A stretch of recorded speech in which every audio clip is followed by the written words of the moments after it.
Napadne ako prvé, keď počuješ meno IShowSpeed. Šialenstvo alebo absolútny úspech. Ešte pred pár rokmi to bol len obyčajný chalan z Ohaja, ktorý sedel vo svojej izbe a streamoval pre 0 ľudí. Dnes kvôli nemu kolabujú mesta a stretáva sa s tými najslavnejšími futbalistami na svete a pozná ho celý svet. Ako sa z obyčajného chalana stal jeden z najväčších tvorcov generácie? Poďme sa pozrieť na príbeh, ktorý nedáva zmysel. IShowSpeed, jeho meno Darren Jason Watkins, sa narodil v roku 2005. Ako malý miloval futbal a hudbu, no ako väčšina tínedžerov aj on prepadal hraniu hier. V roku 2016 si založil YouTube kanál a hádaj čo, nikoho to nezaujímalo. Roky streamoval hru NBA alebo Fortnite pre 0 divákov. V roku 2020, počas pandémie, mal okolo 2000 odberateľov. Darren bol frustrovaný, chcel skončiť a nájsť si normálnu prácu, aby pomohol rodine. No potom prišiel obrovský zlom. Darren si uvedomil, že ak chceš v dnešnej dobe uspieť, musíš vyčnievať, musíš byť nezabudnutelný. A tak vypustil svoje pravé ja. IShowSpeed.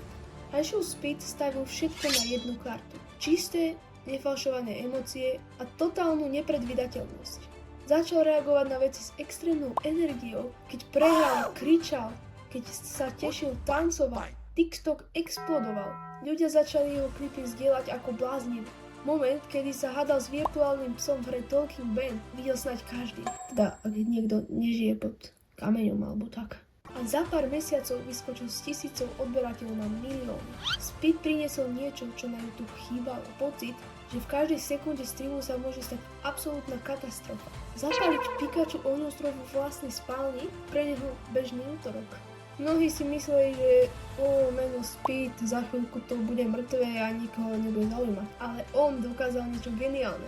Presunul sa z izby do reálneho sveta. Jeho posadnutosť Cristianom Ronaldom sa stala mímom. Speed nevedel poriadne pravidla futbalu, no jeho vášeň bola taká obrovská, že ho pozvali na charitatívny zápas Sidemen, kde bol hlavnou hviezdou. A potom prišiel jún 2023, deň, kedy sa internet na chvíľu zastavil. Speed sa stretol so svojím idolom, Ronaldom.